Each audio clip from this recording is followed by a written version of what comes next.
En esta ocasión abordaremos el tema de hematología forense. Es necesario que comencemos con la parte del tejido sanguíneo, bien conocido como la sangre. Este tejido va a estar constituido principalmente por distintas células. A manera general, lo podemos estudiar como los glóbulos blancos, los glóbulos rojos y también las plaquetas. Más aparte, una sustancia en la cual van a estar suspendidos todos estos elementos formes, el cual se conoce como plasma. El plasma va a ser rico en distintos nutrientes, proteínas, hormonas y demás elementos. Es importante definir la función y la composición de la sangre, pues esto nos va a permitir entender que existen algunas alteraciones que no pueden ser catalogadas como normales y por lo tanto en ocasiones son parte de una investigación criminal. Por ejemplo, dentro de los procesos y funciones normales es el transporte de oxígeno, la coagulación y la respuesta inmunológica. ¿Qué pasa cuando una persona se encuentra en un estado de hipoxia y después una anoxia? Todo esto secundario a una asfixia mecánica, pues obviamente van a existir modificaciones no solamente a nivel del tejido sanguíneo, sino también a todos esos tejidos donde el oxígeno no está llegando de una manera necesaria o incluso ya no hay oxígeno como tal. Por lo tanto, los grupos celulares van a empezar a fallecer, si así lo queremos ver, es decir, van a morir las células y por lo tanto el tejido se va a morir, lo que va a verse reflejado como una isquemia y posteriormente una necrosis de los distintos tejidos.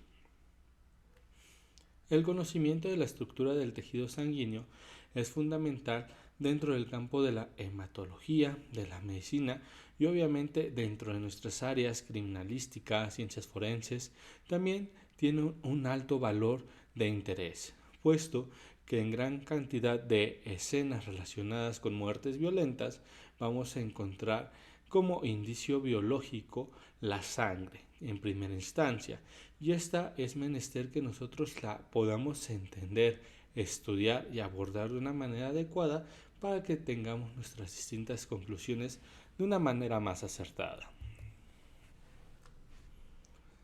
La sangre se va a encargar de transportar distintas sustancias desde un conjunto celular a otro.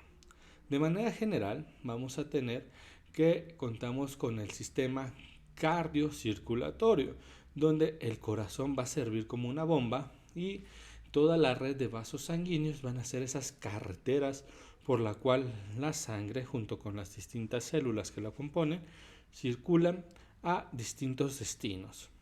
Aquí, de manera genérica, nosotros encontramos que existen dos tipos de vasos. Unos conocidos como venas, que son todos los que van a llegar al corazón, y también existen lo que son las arterias, los cuales salen del corazón para llegar a distintos lugares destinos. Otro punto muy importante dentro del sistema cardiocirculatorio van a ser los pulmones, lugar donde se lleva a cabo el intercambio gaseoso, puesto que aquí se pueden liberar algunas sustancias como el dióxido de carbono y algunos otros elementos ya no útiles para el cuerpo, y las células, principalmente glóbulos rojos con base en la hemoglobina, se le va a estar adhiriendo lo que se conoce como la molécula de oxígeno para suministrarla al resto del cuerpo. Cabe mencionar que cuando nosotros presentamos alguna lesión y obviamente se ven comprometidos los vasos sanguíneos, pues por un corto tiempo va a existir un sangrado, una hemorragia, así sea muy corta de tiempo o muy escasa en relación al volumen. Lo que se va a estar presentando es un fenómeno de coagulación, y esta coagulación va a estar regida principalmente por las plaquetas, más aparte todo lo que se conoce como sistema o cascada de la coagulación, donde van a estar participando distintas señales químicas que están dentro de la sangre para que se pueda presentar este fenómeno. Porque es interesante conocer la parte del coágulo y la parte de la sangre líquida y demás. Pues resulta que en ocasiones nosotros podemos estar ante un evento delictivo donde exista la sospecha si esa lesión que yo estoy visualizando efectivamente se trata de una lesión antemortem o posiblemente que haya sucedido después del deceso de la persona. Por lo tanto, la presencia del coágulo o incluso de la fibrina son parte fundamental para que yo pueda determinar si lo que estoy visualizando efectivamente corresponde a una lesión antemortem. Por todo lo contrario, cuando yo voy a estar observando la ausencia de estos elementos, donde la sangre ni siquiera se presenta en un estado de coagulación, donde incluso la hemoglobina a nivel bioquímico ya tiene transformaciones a sus eventos de desecho, pues obviamente esto se trata de una lesión post-mortem. Aquí tenemos un ejemplo donde dice el volumen sanguíneo de un individuo se calcula en un 7% del peso corporal total. Por ejemplo, una persona que pesa 80 kilos tiene un volumen aproximadamente de 5.5 litros de sangre. Esto es importante para evaluar los estados de choque hipovolémico tipo hemorrágico como los vemos arriba. Si la persona pierde aproximadamente 750 mililitros, pues estaría cayendo en un choque hipovolémico tipo 1. Esta persona se va a sentir solo mareada, va a tener tal vez algunas palpitaciones, va a tener frío, incluso le va a dar un poco de apetito por la cantidad de sangre que perdió. Y esto lo pudiéramos asemejar con las personas que donan sangre, donde encajan con esta clase. Después de clase 2, de 750 mililitros al litro y medio de sangre, que en algunas cirugías que conocemos como cirugías mayores es la cantidad de sangre que se suele perder y es necesario en ocasiones reponer incluso con paquetes sanguíneos.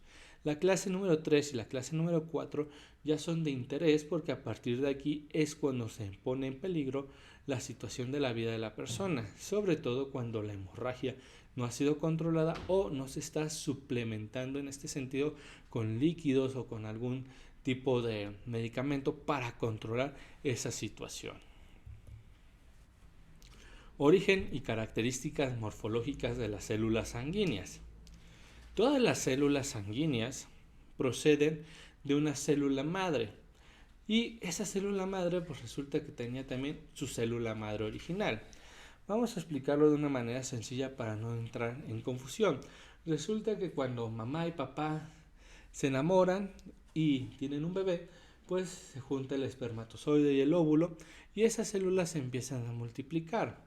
Esta serie de multiplicaciones se van a conocer como células totipotenciales. Las células totipotenciales pueden convertirse en cualquier célula que tú te puedas imaginar. Sin embargo, conforme se va desarrollando el bebé, se distingue 3 capas germinales. Esas 3 capas germinales van a tener cada una ya una célula madre particular de cada una de esas capas, donde va a dar por consiguiente estructuras de esa misma capa. Ejemplo, vamos a tener algo conocido como el endodermo, ectodermo y el mesodermo. Resulta que en el ectodermo vamos a constituir las células de la piel, algunas células relacionadas con el músculo, algunas células relacionadas con los elementos pilosos, etc. Y las células multipotenciales, en este caso, pues nos van a dar origen a cualquiera de esas, ¿vale? Y resulta que hay un grupo celular especial que va migrando a lo que se conoce como médula ósea roja. Y en la médula ósea roja van a estar confinadas las células madre pluripotenciales, las cuales me van a dar inicio o me van a originar pues al resto de las células sanguíneas. Aquí tenemos una ilustración.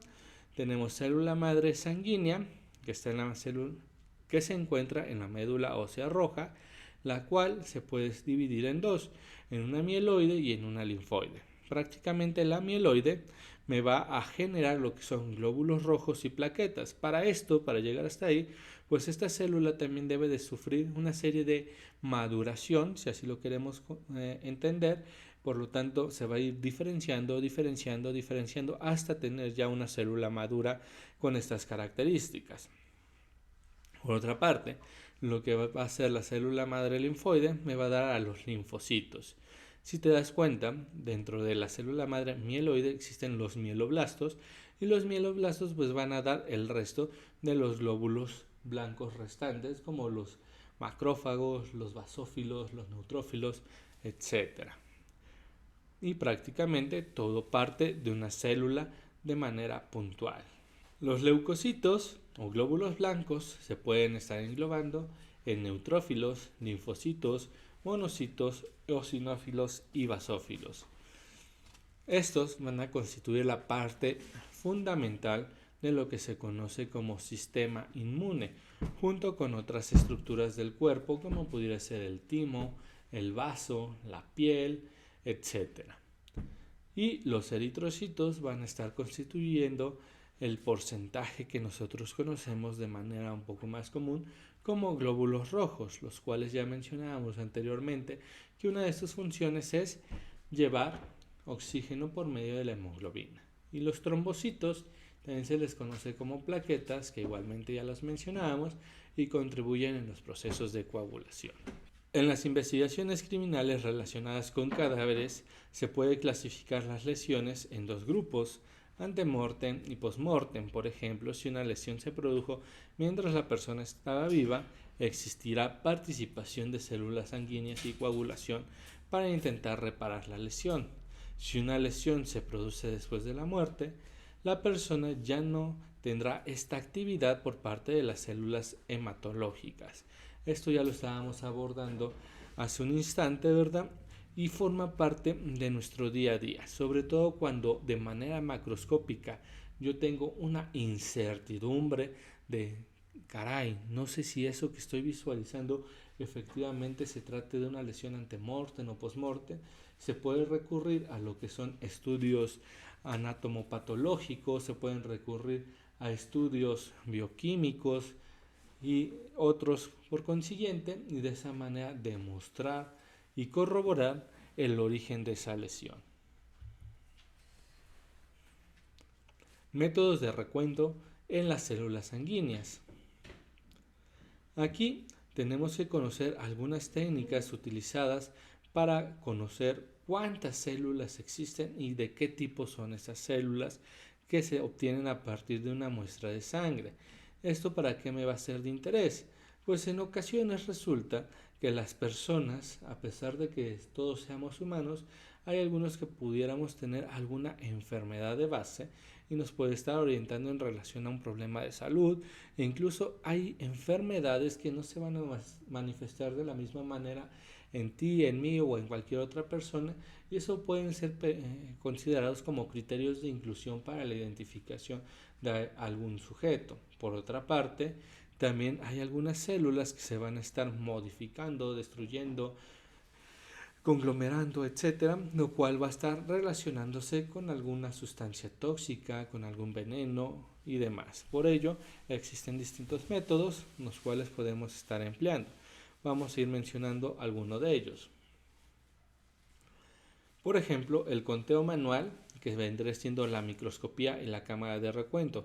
Realmente esto ya casi no se utiliza, tal vez en alguno que otro laboratorio de nivel preparatorio, bachillerato, para que las personas que les interese estas áreas de estudio pues lo pongan a prueba, ¿no? ¿En qué consiste? Prácticamente yo tomo una muestra de sangre y, como en la imagen anterior, voy a visualizar distintas estructuras sanguíneas, y a partir de esas estructuras sanguíneas yo debo de decir, bueno, estos son glóbulos rojos, estas más chiquitas son plaquetas, esta más grandota es un glóbulo blanco, y a partir de ahí resulta que estos microscopios cuentan con una cuadrícula para que yo en ese campo cuadriculado, que tiene 100 cuadritos, es decir 10 por 10, yo cuente cuántas células están dentro de este campo de recuento, y a partir de ahí pueda decir, ¿sabes qué? Tiene 400 plaquetas en este campo, es decir 400,000.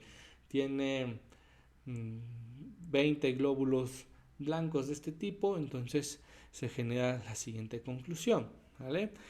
¿Qué era lo detallado de esta parte? Que era muy cansado, muy laborioso, y si tenías varias muestras, pues prácticamente ahí te llevabas todo el día. Lo que se utiliza hoy en día es el conteo automatizado por medio de la citometría de flujo. ¿En qué consiste esta?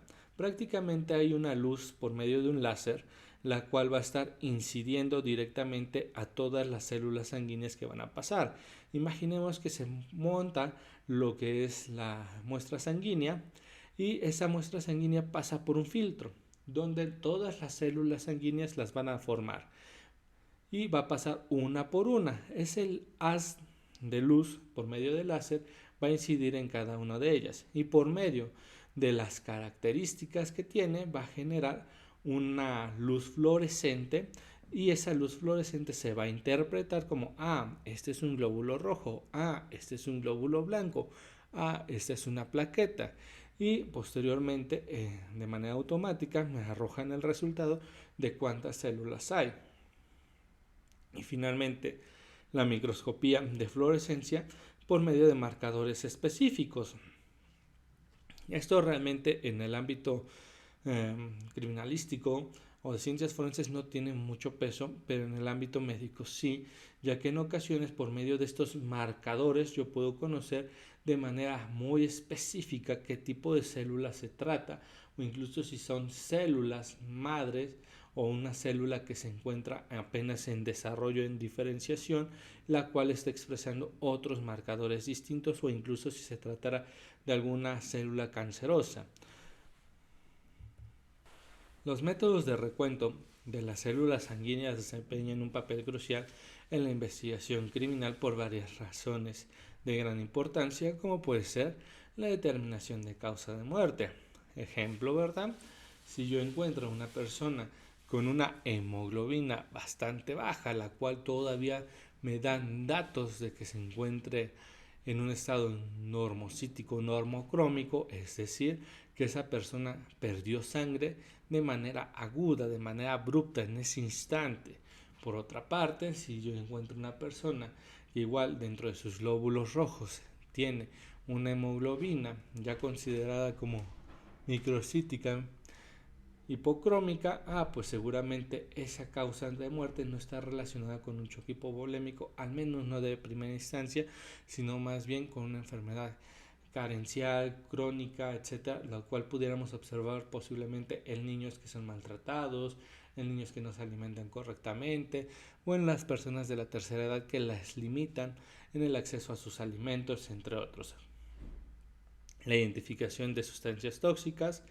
Como mencionábamos, lo que es el sistema cardiocirculatorio se va a encargar de llevar sustancias y traerlas en distintos puntos, y por ello se puede localizar ciertas sustancias por medio del análisis de muestras sanguíneas, lo cual vamos a ver mucho más adelante. Determinación del tiempo de muerte. En ocasiones, pues resulta que cuando las células se mueren, pues digamos que en términos llanos se revientan. Y al reventarse, las células en su interior tienen una gran cantidad de potasio. Incluso hay unos estudios bioquímicos donde se hace la medición del potasio para que de esa manera yo pueda determinar el tiempo de muerte que tiene una persona. Obviamente esos estudios son un poco más minuciosos, hasta cierto punto experimentales, si así lo queremos ver, y normalmente nos basamos en lo que son los signos tanatológicos. Sin embargo, en ocasiones pudiéramos encajar en algún ejemplo donde la investigación está muy compleja, no se puede saber a detalle, y pues ya hacemos uso de herramientas mucho más sofisticadas. La evaluación del trauma, por ejemplo, si yo tengo una mayor presencia de órganos lastimados, pues seguramente donde se sufrió la lesión de esos órganos, de esos tejidos, pues los glóbulos rojos van a estar reventados, y por lo tanto se presenta una lisis, que es este fenómeno de destrucción de glóbulos rojos de manera puntual, y por lo tanto unas áreas de hemorragia. Y a la periferia vamos a encontrar ya la participación y presencia de células blancas que empiezan a generar la reparación. Entonces, dependiendo de qué tipo de células yo esté visualizando, pues puedo yo estimar el tiempo que tiene esa lesión. También para estimar alguna enfermedad subyacente pueden ser de utilidad. La presencia de un número anormal de células blancas o rojas o la detección de sustancias en la sangre puede ser indicativa de una causa específica como envenenamiento, trauma o enfermedad. Si bien ya comentábamos que existen glóbulos blancos, van a existir también una subclasificación o una subespecie de los mismos, los cuales pueden ser los siguientes. Ejemplo, linfocitos, que a su vez pueden existir linfocitos T, linfocitos B, linfocitos natural killer, monocitos, basófilos, eosinófilos, neutrófilos, macrófagos, etc. Cada uno de estos tiene una concentración particular o porcentaje normal en la sangre, y cuando estos se ven aumentados, pues nos pueden estar orientando hacia determinadas causas de muerte, incluso la presencia de drogas, y orientar si la persona estaba enferma previamente al deceso o previamente a la toma de la muestra. Por ello es que necesitamos conocer cuáles son y cómo se distribuyen. Este recuento diferencial de leucocitos se realiza en los laboratorios y aquí nos van a decir, ¿sabes qué? En tu célula sanguínea tienes presencia aumentada de los leucocitos de manera general, y luego ya te dicen, ¿sabes qué? Está a expensas de los neutrófilos. Pues seguramente esta persona, ¿verdad?, está cursando con algún padecimiento, una infección, etcétera. Y si a esto le sumamos que también tenemos otras muestras sanguíneas y otros estudios, por ejemplo, con procalcitonina, con DHL, con BCG y demás elementos que se encuentran alterados y aumentados, pues pudiéramos tener ya herramientas suficientes para decir que efectivamente esta persona está dentro de un choque séptico y es la causa del deceso o que se encuentra vinculado con ello. El recuento de leucocitos también es importante en el contexto de las víctimas del delito por distintas razones, sobre todo para confirmar lesiones, evaluar ciertas infecciones en caso de agresiones sexuales o incluso para la credibilidad de la víctima. Ejemplo, tenemos el caso de una muerte violenta o sospechosa y el análisis de la fórmula leucocitaria puede proporcionar pistas sobre la causa de muerte. Es por ello que un desequilibrio en la proporción de diferentes tipos de glóbulos blancos pudiera sugerir una infección sistémica, por ejemplo, como lo mencionábamos con los neutrófilos, una reacción alérgica, si es el caso de los eosinófilos o basófilos, los cuales se encuentren aumentados, nos puede estar orientando en la causa de la muerte. Además de estos elementos, como vamos a ver en la parte de serología, también se pueden estar determinando algunas alteraciones patológicas. Por ejemplo, si una persona que ha sufrido una agresión sexual, pues resulta positivo para algún tipo de padecimiento, llamémosle VIH, llamémosle sífilis, llamémosle gonorrea, clamidia, tricomonas o alguna otra relacionada con la transmisión sexual, se pueden estar orientando aquí y obviamente eso nutre la línea de investigación. La hemoglobina y sus derivados. La hemoglobina es una proteína fundamental que se encuentra dentro de los glóbulos rojos y esta va a estar transportando principalmente oxígeno y dióxido de carbono. Sin embargo, no son los únicos elementos los cuales se van a estar acarreando, ya que también esta hemoglobina puede estar relacionándose con otras moléculas y cuando se relaciona con otras moléculas, pues me va a estar hablando de algunas intoxicaciones. Más aparte, la descomposición de la misma hemoglobina me va a determinar el tiempo que tiene una lesión. Si te has dado cuenta, cuando te llegas a hacer un moretón, de manera inicial se te pone rojito y posteriormente ese rojito va cambiando de color. Pasa por un tono verdoso, pasa por un tono negro, por un tono amarillo hasta que desaparece. Entonces ese cambio de coloración que va sufriendo la hemoglobina forma parte de distintos intervalos ya estudiados para determinar el tiempo de modificaciones en su estructura. El ser humano tiene prácticamente tres tipos de hemoglobina, la A, la A2 y la fetal, donde la mayor parte va a estar constituida por la hemoglobina tipo A. Todas tienen la capacidad de transportar oxígeno y dióxido de carbono, sin embargo, la manera en la cual lo transportan en cantidad y la manera en la cual lo libera va a estar variando, siendo la más óptima la de tipo A. Además, lo que es la hemoglobina va a estar compuesta por una proteína llamada globina, más aparte un grupo o común denominador llamado hemo. Este hemo se encuentra formado por hierro. Más aparte, también encontramos en la periferia un pigmento llamado porfirina, la cual genera el color rojizo a la sangre. Por otra parte, vamos a darnos cuenta que existen derivados también de la hemoglobina. Por ejemplo, la oxihemoglobina, la carboxihemoglobina, la sulfahemoglobina, la metahemoglobina.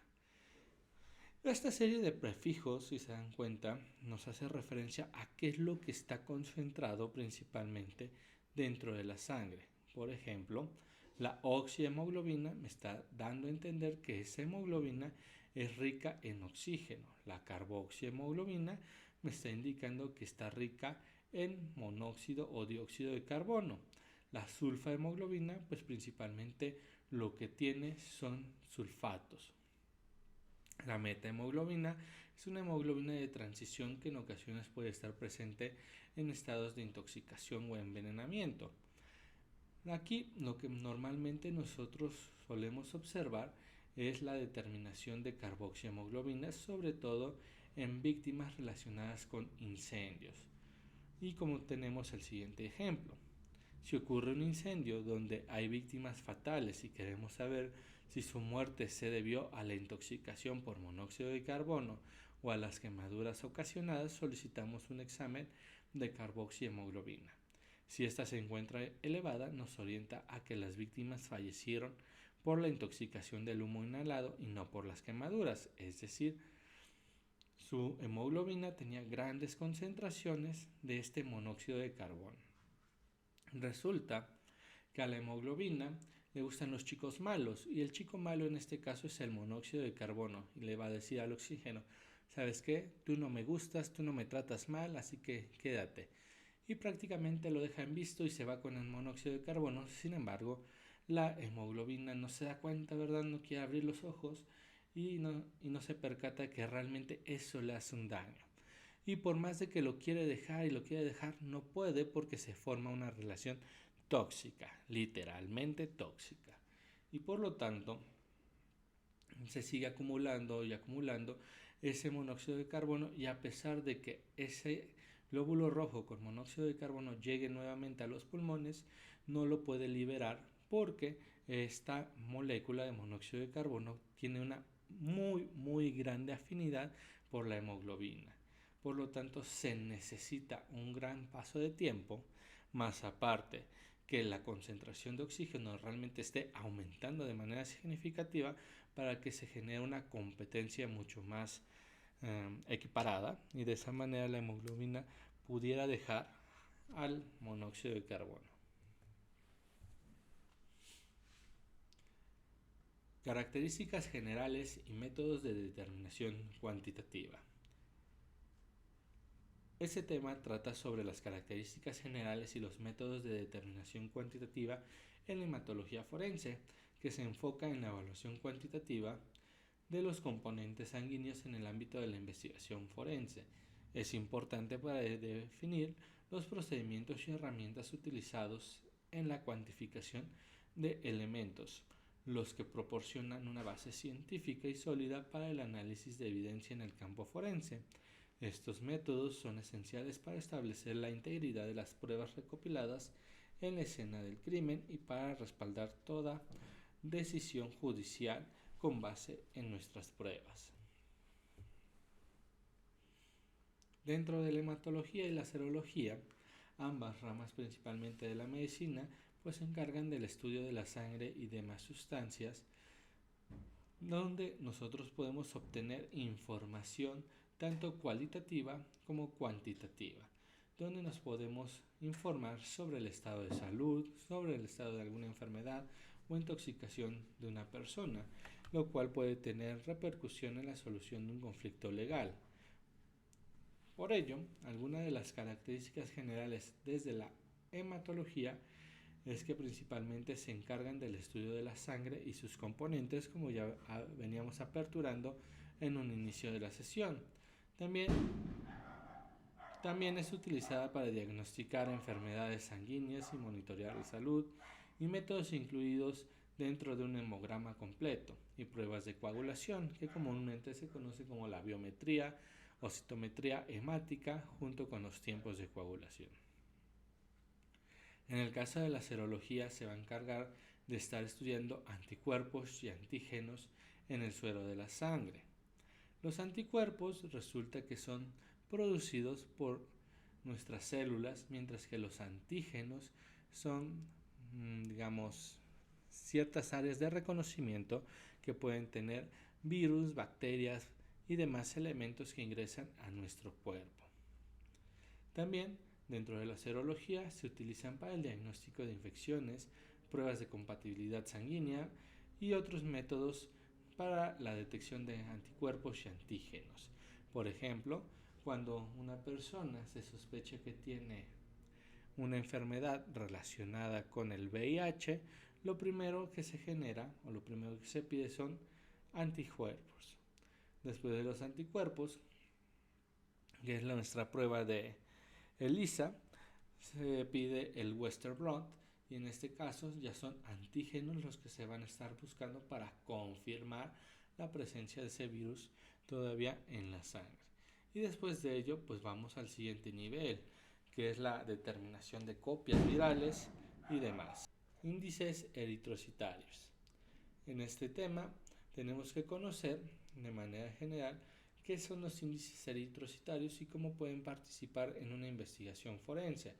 Para esto hay que tener en consideración que lo que son los índices eritrocitarios son de suma importancia, sobre todo para orientarnos en una causa de muerte y en posibles intoxicaciones que tenga una persona.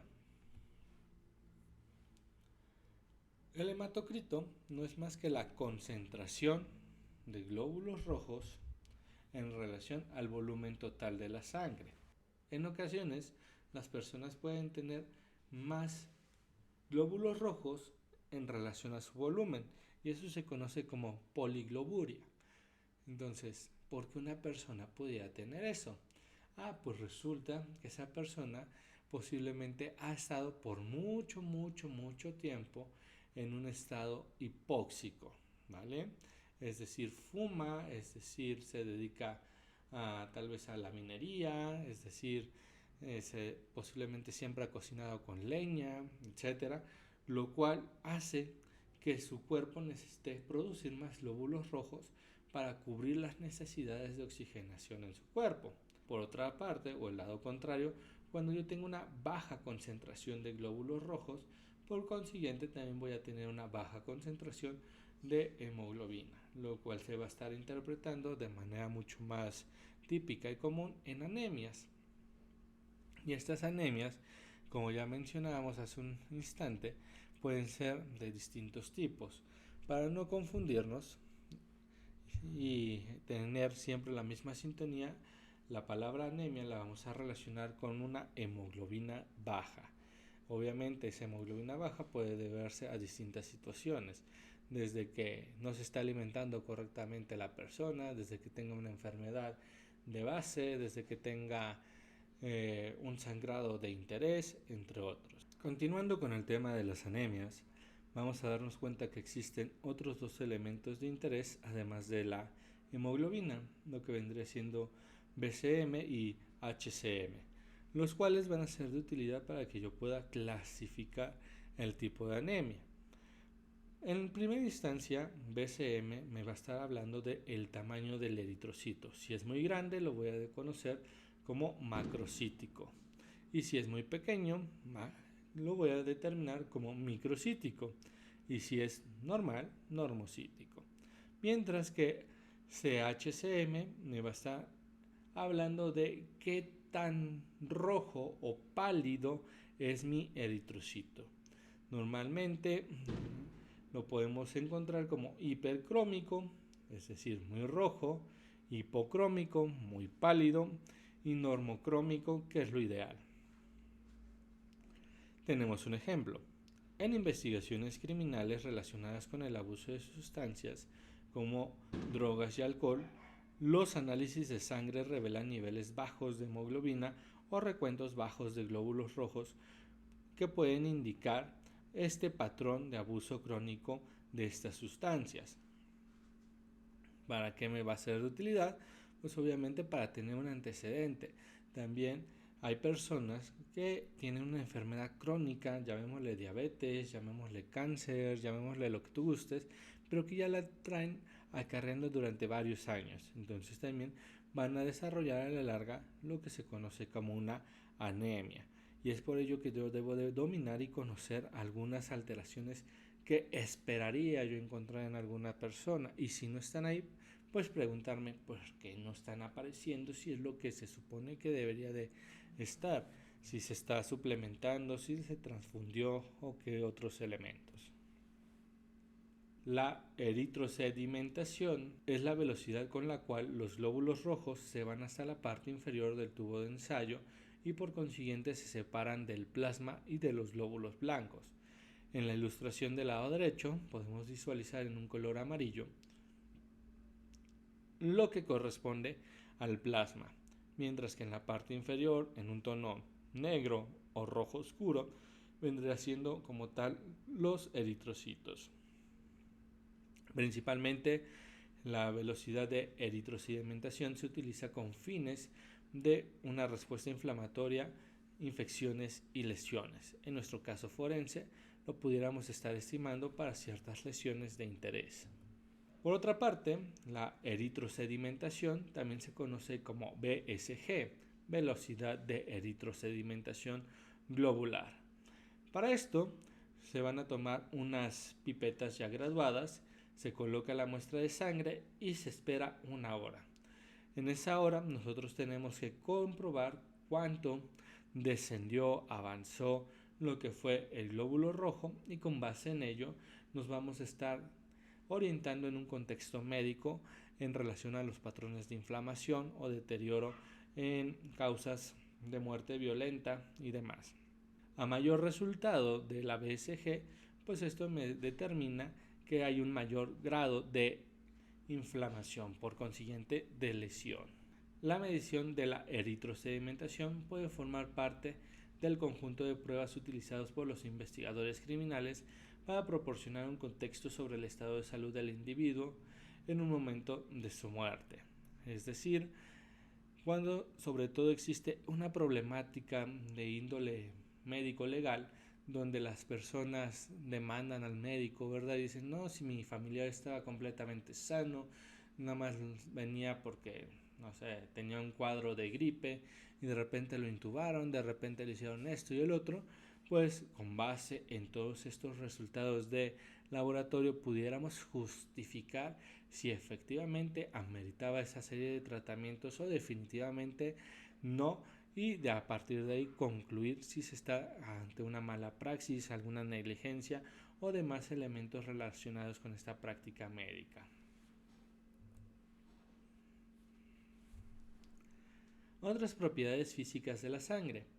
En este tema vamos a tratar algunas de estas propiedades físicas y cómo nos pueden ser de utilidad dentro de la investigación criminal, como por ejemplo la adherencia, la tensión superficial, algunos patrones de salpicadura que pueden ser de utilidad para que yo determine posiciones víctima-victimario, el lugar proveniente de la sangre y demás elementos.